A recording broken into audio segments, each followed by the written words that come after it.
Welcome to She Sells Radio. I have got a solo episode for you today, and I feel like it's been a hot minute since I've done a solo episode, but I am really excited to share with you about just some really big things that we talked about at our 50K Club retreat, which took place as I record this. It was just a few days ago that we wrapped up, and there was so much expansion, which is a clue of what the retreat was all about for our attendees, and just so many cool things that happened. And I wanted to come in here and just share really, number one, what were some of the biggest takeaways that I'm taking from the retreat? And number two, how can you lean into this element of expansion more in your own life? And so I'll give just a little bit of background on the 50K Club if you're not familiar, and what we did at the retreat. And then I'm going to dive into the theme for today, which is all about expansion. And so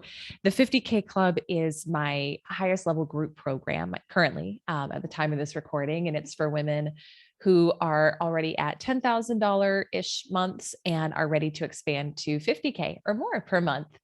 And this was such a cool time. We had women coming in literally from around the world, all over the United States. We had a woman coming in internationally for it as well. And these women are just phenomenal. Some are in sales, working for other organizations. A lot are entrepreneurs running their own businesses. And so at our time together, we got together in Rosemary Beach, which is, if you're not familiar with Rosemary Beach, it is beautiful. It is one of the prettiest beach areas I think I've ever been to, and just super like high end, I would say very 50K Club vibes, which was exactly what we wanted there. And we did quite a bit of live coaching as well, which is really a lot of my intention in a space like that with my clients. I want to have just space to really go deep with them. And so we did quite a bit of that, but I also wanted to give these women some really cool experiences to feel like, what does it feel like to expand? What does it feel like to step into that next level lifestyle experiences? And so some of the highlights, some of the fun things for me were we did a private chef dinner at the retreat home one night, which was just gorgeous food, absolutely delicious, very high end. And then the next morning, and this was really beautiful, we did a sunrise yoga session on the beach the next morning and right in front of the water. And everyone had on their 50K Club sweatshirts and we're just representing. It was really cool. So if you haven't checked out the photos on my Instagram yet, you should go check them out and see, because we've got just a ton of great content. You can kind of check it out and see what it was all about. But the theme of this whole event was really this theme of expansion. And I always base my event themes based on what the attendees need and what they say they want. And what was the unequivocal request of these women was to step into greater expansion in their lives, not just financially, although that was a big piece of it. And that's a lot of what we focus on in our community, but really in all areas. And so for you as my listener, I would love to invite you. I want to give you like a little bit of just a feel of what it was like, and how can you take some of the biggest teachings and takeaways from this event and apply it to your own life. And so what I would love to invite you to look at is, what does expansion look like for you this year? And again, look at it in all areas. So certainly in your career, in your money, what does expansion look like for you? Maybe you're just starting off and you're early in your sales career, you're launching a business and you're like, expansion looks like getting to my 10K month, or maybe it's a 5K month. I don't know. That's great. Write that down. Maybe you're already at that level. Maybe you're already at the 6-figure level and you say, gosh, I thought it was going to take me longer to get to 50K months or 100K months or beyond. But gosh, what would it look like for that to be possible for me this year? Or maybe it's even bigger than that for you, right? But take a moment and really check in with, what does expansion look like for you? And not just financially, but think about your health. Think about your career. Are there opportunities that are dream opportunities, whether maybe it's landing a TEDx talk, maybe it's getting a book deal, maybe it's getting on a certain podcast, but that would really feel like expansion. And go ahead and write that down, because I want you to take the very specific things, your very specific desires with you into this episode, because I'm about to give you 3 keys to expansion. So if you need to take a moment and pause and write it down, that's good. Do it. And whenever you're ready, you can jump on back. And I'm going to share with you, there was, 2 days of teaching on this, so I can't fit that all into an episode, but I'm going to just share with you some of the three of the biggest keys to expansion that I taught at this event. And this was a fun event for me. It expanded me because it was all new content that I've never taught before. And it was a really beautiful, intimate way to share it. And so I'm excited to come in and teach this now here as well. So the first key is to know that the only limits for you are those that are in your own mind. The only limits are those that are in your mind. And Price Pritchett in U Squared says, true, there are limits, but you don't need to worry about them. Your real limits are far beyond your artificial mental boundaries. The real limits won't box you in, but the false ones you're carrying around in your mind are a self-imposed prison. And when we read that at the retreat, and that last line about a self-imposed prison really got some of the women kind of shaken up. And I don't know about you, but for me, like, it's so easy to go about our day to day and just kind of get set in our own way of thinking. And we think, well, this is a normal amount of money to make. This is a normal way to live. This is a normal way to give, etc. And we don't realize that it's actually almost this box that we've created for ourselves, this self-imposed prison.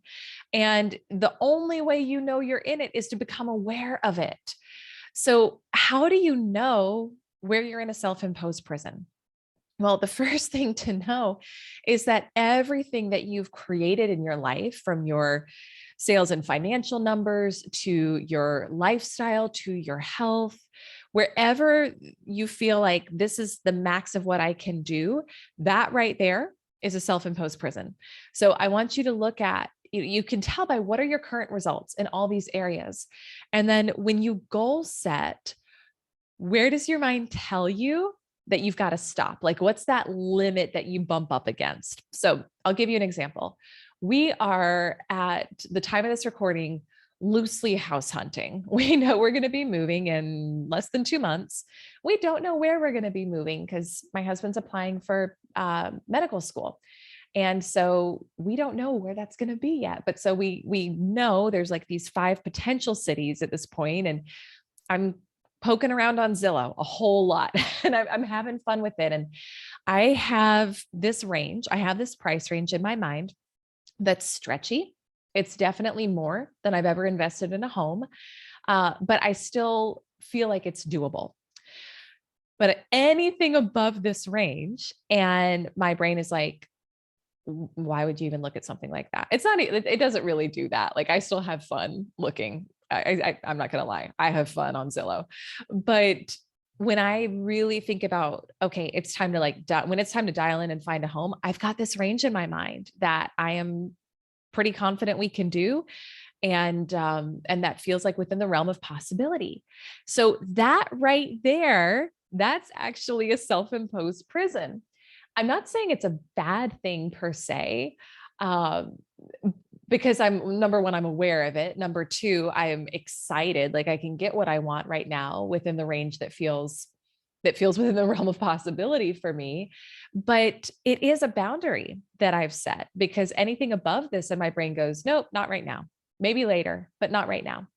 And so again, it's okay. Like, I am good with this particular self-imposed boundary for now, at least. But it's also something I'm very aware of, to say, if I do desire to continue to expand in terms of our life, in terms of our lifestyle, et cetera, it's time to start kind of pushing that mental boundary and seeing myself as someone who has an even better home than the ones that we're looking at. So it's just about awareness. And so you can think about this too, when you think about in your sales and in your revenue results, like, what's the most you think you could possibly make in a month? Okay. And you'll just kind of notice, your brain will tell you, or it'll give you a number. And then beyond that, that's the line of demarcation. And that's the boundary. Now, again, we don't want to have judgment on this. We just want awareness. The way that you start to shift this, and we're not going to get a ton into this in this episode because it's much more inner work, but you actually have to start shifting your identity to be in alignment with that of a person who has that result. So it's like, okay, if you're, let's just say, I want to go from 100,000 a year to 1,000,000 a year. Well, it's a very different identity for most people to be the person who makes 100,000 a year to the person who makes 1,000,000 a year. So who is that person who makes 1,000,000? And we have to start to see ourselves as that person until our brain starts to accept, oh, that actually is my identity now. And it's moment by moment by moment work. So I'm not going to tell you it's like, snap your fingers and it's done. Not usually. It's a process. But so just the most important thing I think with all of this is to know when you've set limits in your own mind, and to know that the only reason they're limits for you is because you've put them there, or someone else has put them there and you've accepted them.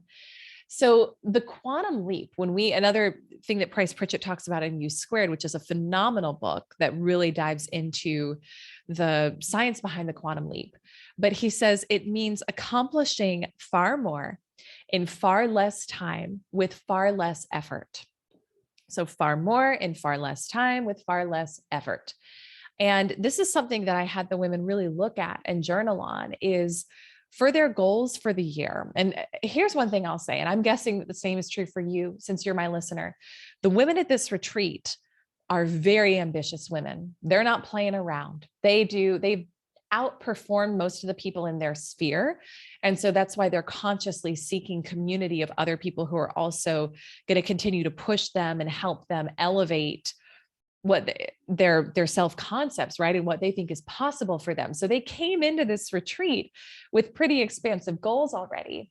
But then I wanted to push the limits of what they thought was possible, even beyond that. And so I had them journal on what would be far more than they already wrote down. So for their goals for this year, what would far more look like? What would far less time look like? So maybe there's a goal that they thought was going to happen by December. Well, what would it look like for it to happen by June? And then what would it look like for it to happen with far less effort? Far less effort, because that is part of the quantum leap. And I want to invite you right now to do the same and to look at your goals for this year and say, what would those, if I amended it with those 3 different filters, what would be far more, what would be far less time, and what would be far less effort? What could that look like? Just to start to, again, push your mental boundaries. And that's really what this is about, is to help you notice where that self-imposed prison is, as well as to help you start to think about, how can I do things differently? And that's really the other key of this expansion, and noticing that the only limits are those you set in your mind, is to do what Price Pritchett says: seek the elegant solution. So the quantum leap is not about doing more of the same. Usually more of the same will get you a little more of the same results. But if you're going for a next level experience, if you want to go from 0 to 60, if you want to go from 0 to 1,000 and you want to do it fast, it's usually a far different approach than what you've been taking. And so Pritchett calls it the elegant solution, seeking the elegant solution.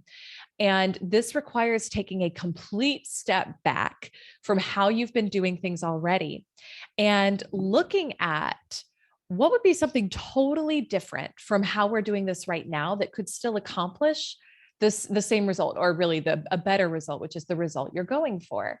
So you get to be attached to the goal, right? We get to be attached to the goal, but we don't get to be attached to how it happens. And that's why I like this approach of, let me look at a million different hows of how this could happen. And the thing is, I think so much of what's taught in our culture is, if you want to go to the next level, like you want to go from $10,000 months to $50,000 months, well, you just got to do 5 times more work. That's not true. Like it is not true. What you need to do is, number one, you need to feel worthy of it. You need to start to match your identity to it. See yourself as someone who makes it, which ties in a lot with the worthiness. And then it's usually about, what's a different approach that I could take that would help me scale to that next level, that actually would be less effort. And my own experience has been, it is harder to get to six figures than to seven. And I remember the first time I heard that, I was like, oh my gosh, thank goodness. Because whether you're scaling your own business or whether you're working in sales and you're working to get to your first six figures, it's a lot of figuring it out at the beginning. And it is more kind of grunt work and rolling up the sleeves and, sending a bunch of DMs and outbound messages. And I'm not saying that some of that's not involved on your way to scale to seven, because my experience has been, it is, but it's different, and it doesn't have to be as hard. It really doesn't. And so it really just requires a different level of thinking. And so what I would encourage you to do here is look at, number one, where do I just keep doing the same thing? Because it's what I've always done, but it's not getting me good results, or it's getting me incremental results, but not huge results, or it feels heavy. I feel like I'm pushing a boulder uphill. That's a big invitation. That's a big red flag that it's time to either drop that thing or imagine a totally different approach to it. The elegant solution again. And this is how, when I first got into sales years and years and years ago, and I came into corporate cultures where it was all about cold calling and all about saying a certain script. And it was right at the beginning of search engine marketing and Google and all that. And that's starting to be a thing. And I remember just looking around me at my colleagues, and they were like burnt out. They're making, 100+ calls a day, saying the same thing, not happy, right? In many ways. And I was sitting there feeling like I had to do the same thing too, because that was what was taught in terms of results. But I was looking around me, and I was looking at the landscape of how people bought. And this was, I don't know, 2008, I want to say. I mean, that feels like a long time ago. But yeah, I think it was 2008. And it was like, I started thinking about things like building a personal brand, and YouTube was a earlier thing, but it was a thing. And I thought, gosh, if I could just put out good quality videos that gave people tips on, at the time I was selling online marketing, that gave people tips on search engine optimization and social media, yada, yada. If I could just put those out, I could probably generate a lot of inbound leads for myself instead of having to do all this outbound stuff.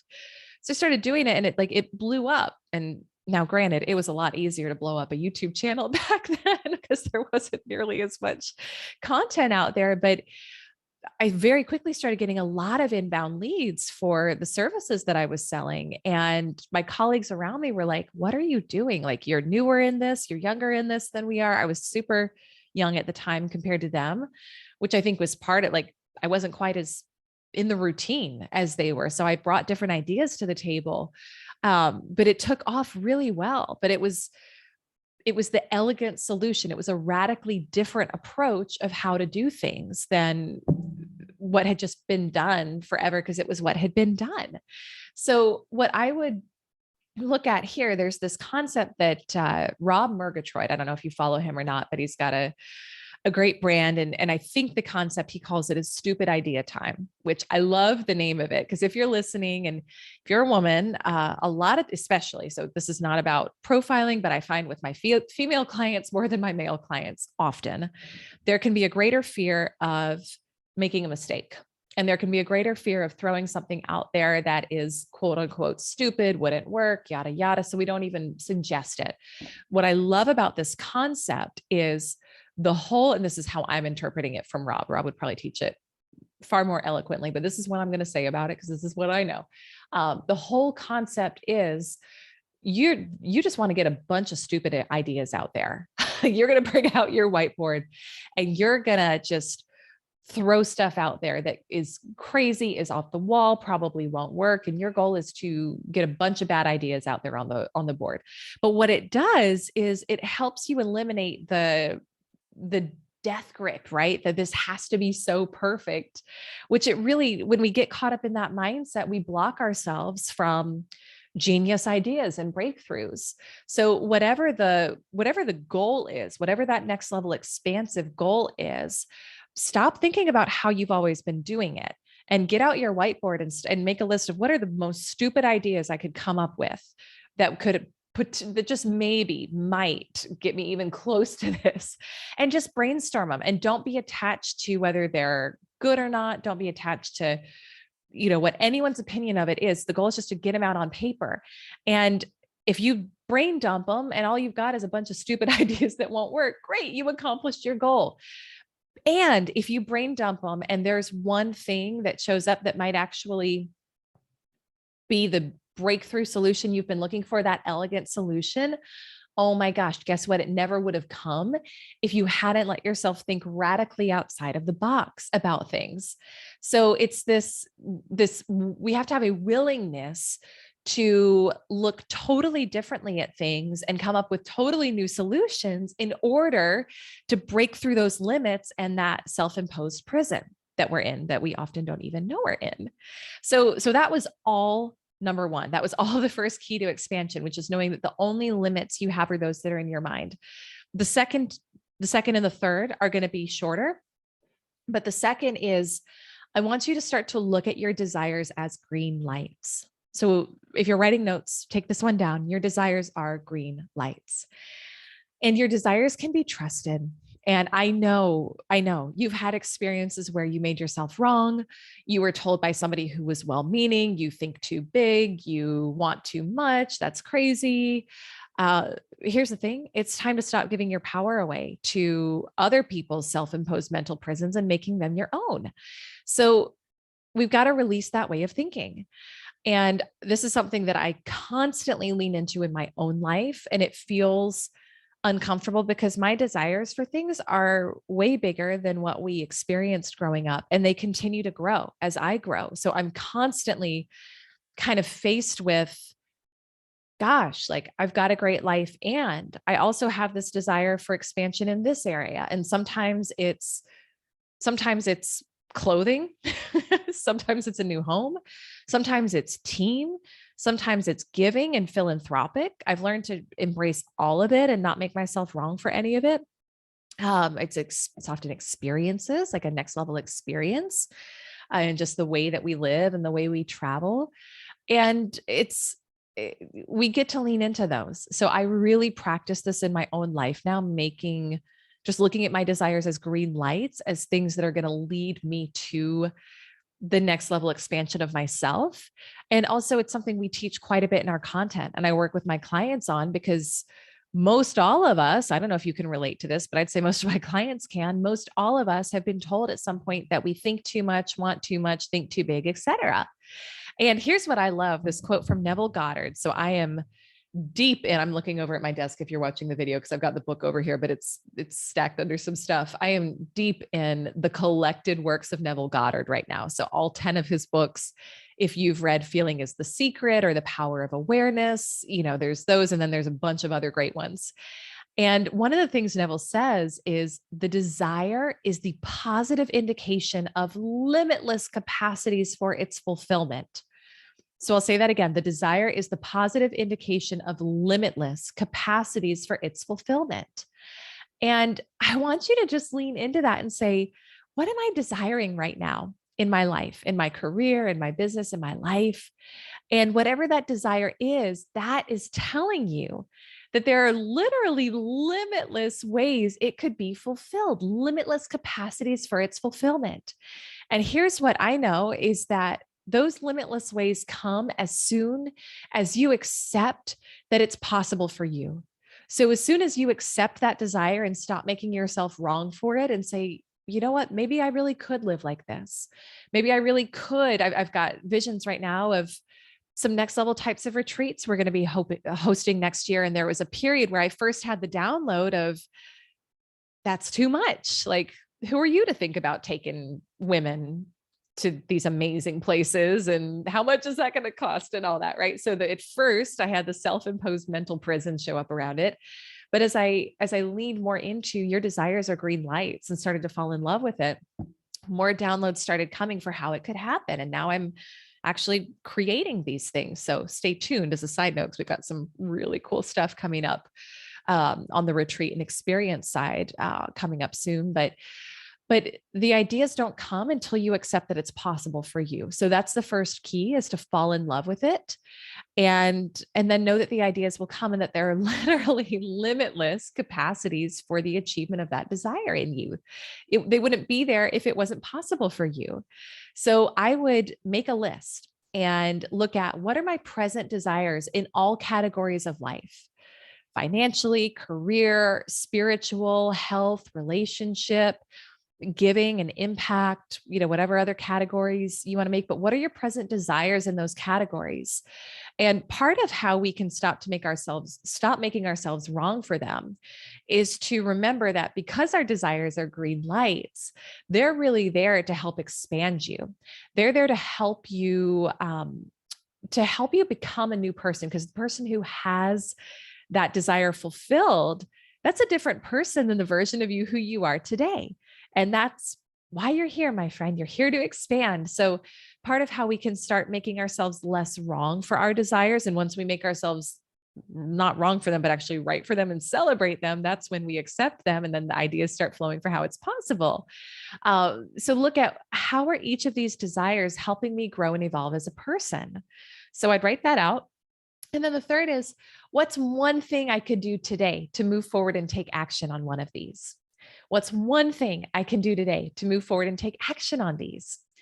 And that ties in with the third and the final key of expansion, which is, you have to take action.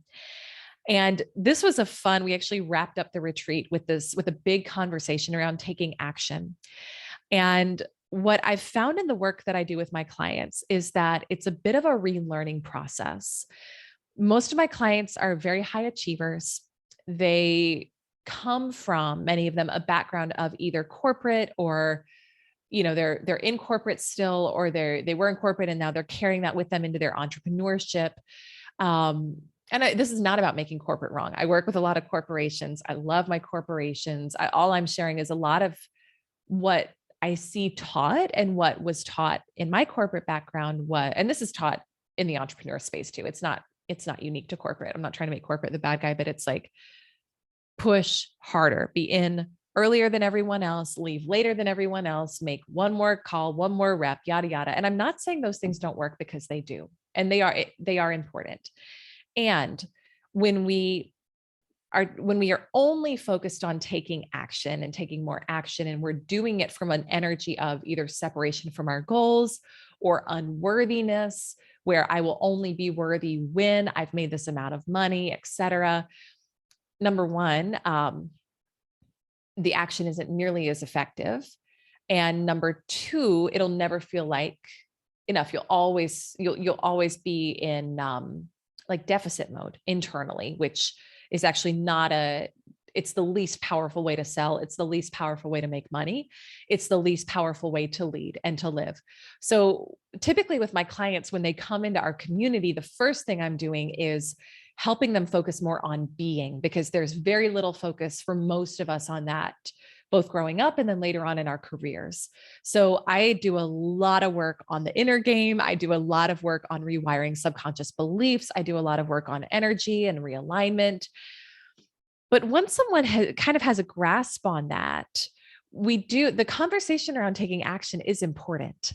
And so it's almost like, I find for a lot of my clients, it's kind of like a detox at the beginning when they come into our community, where we're doing a lot of healing work with them. We're doing a lot of mindset rewiring. We're doing a lot of inner work.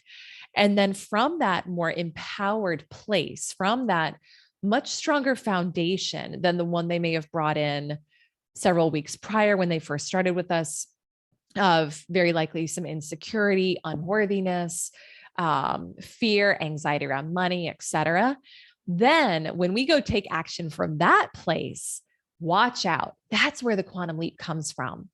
And so Price Pritchett says, again, in U Squared, he says, most of what you dream can be yours.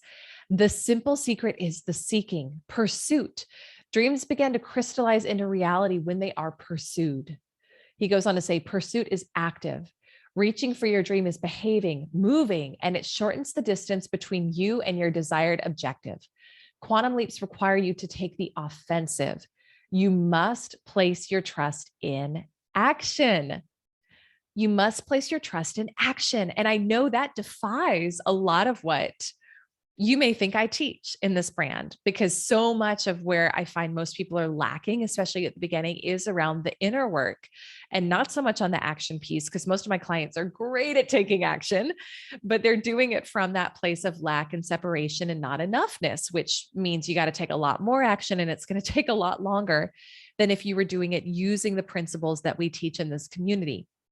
But once we've got that dialed in, the action piece is critical. It's always critical because it's part of the reality we live in, is that there is usually some action involved in achieving your goals, but it's a different type of action. It's a different type of action. So the way that I think about action it's an aligned action, right? It's not a efforting action. It's not an action of separation or not enoughness. It's an aligned action. You're always going to be able to take that next step towards your goal. You won't see the full picture. You never will. When you're taking the quantum leap, it's too big. It's too far of a distance from what you've done before. And I don't mean distance like it has to take a long time, but I mean distance like if you want to go from 100,000 a year to 1 million a year, you don't know how to do it yet. Otherwise you would have, right? So there's this gap, there's this knowledge gap. So you're not going to have the full how yet. And that's where most people make mistakes with goal setting, is they think they can only set goals they know how to achieve. It's not true. That to me is a total waste of your time. Set goals you have no idea how to achieve, but that light your heart on fire. Remember, desires are green lights that feel exciting to you, that feel expansive to you. And know you'll always be able to take the next step.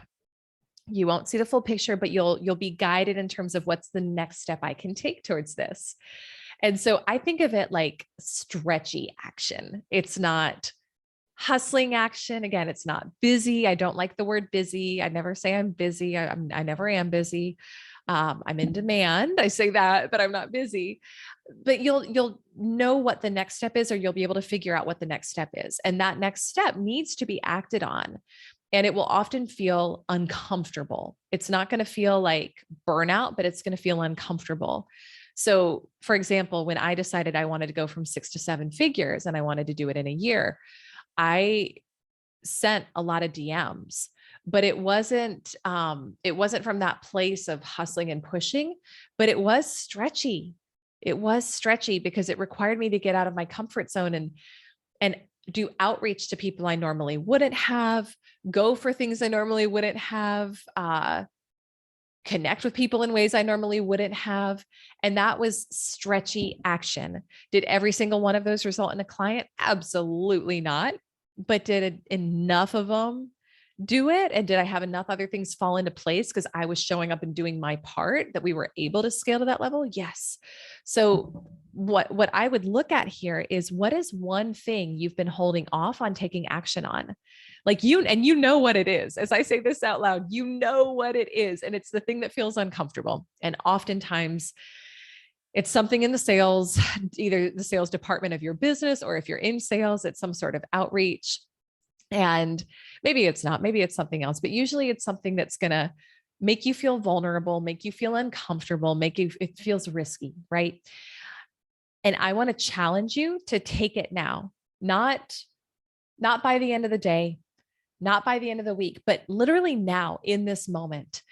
And this is something that I had the women do at the retreat, is look at their goals and then look at what's something I've been holding off on.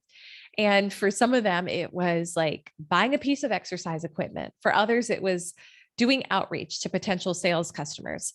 And I had them go and actually do it right then at the retreat.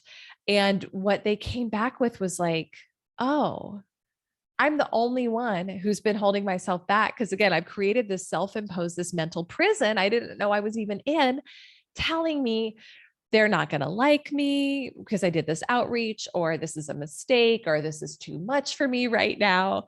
None of it's true. It's all BS. But when we just take the action on it, it's like the fear kind of dissipates. The fear is only there before you take the action. So whatever the leap is that you're going for, there's going to be things that feel like fear that you're going to need to step through. But one of the things you can do that's going to help you with that, help you step through that, is just to look at what's the very worst thing that can happen. Like, what is the worst thing that can happen? And I look at this a lot in sales. So let's say that you've got like the thing you're holding back on is sending an email or making a call to a certain client that you really want to work with. Well, what's the worst that can happen? The worst that can happen usually is they say no. And guess what? And then we look at, can you handle that? Could you handle it if they say no? Like, would you still be alive? Would you be okay if they said no? Yeah, because you would not only would you, have some data maybe on what you can do differently, but you're going to grow, you're going to learn. And here's the biggest thing that I always think is so funny. You're not going to be in any different position than you are right now, because right now you don't have the customer. And if you reach out and they say no, guess what? You don't have the customer, at least not yet, but you are one step closer. So you're already in your worst case scenario. And I want you to really let that sink in. I don't care how good life is in certain areas where you have an action that you desire to take, but you haven't taken it yet. You are in your worst case scenario. So can you handle that? Is that like, are you okay if you end up right back where you are right now? Except again, you won't, because you'll at the very least be wiser. You'll have more information, or it's going to lead you to something else that's actually going to lead to the achievement of your goals. So you have to trust that. You've got to trust that, and you've got to take the action, and you've got to take it very quickly when that nudge shows up for you. So those are your three. So I'm going to do a super quick recap. So 3 keys to expansion. Number 1, know that the only limits are those that are in your mind. Number 2, learn to look at your desires as green lights. Number 3, take action. Take action. And the final thing I will leave you with is that if this is speaking to you, and if you are a woman who is already right around the 6-figure level and you desire to expand and start making 50K months or more, then we are opening back up enrollment for the 50K Club, which I'm so excited about. We've got a lot of new program upgrades coming this year, some really cool retreats coming up, which you'll hear more about on social media soon. It is an application process, but what I do in that program is just pour into the women who are in. It's a small community, a small group, because it's a lot of my energy for each woman.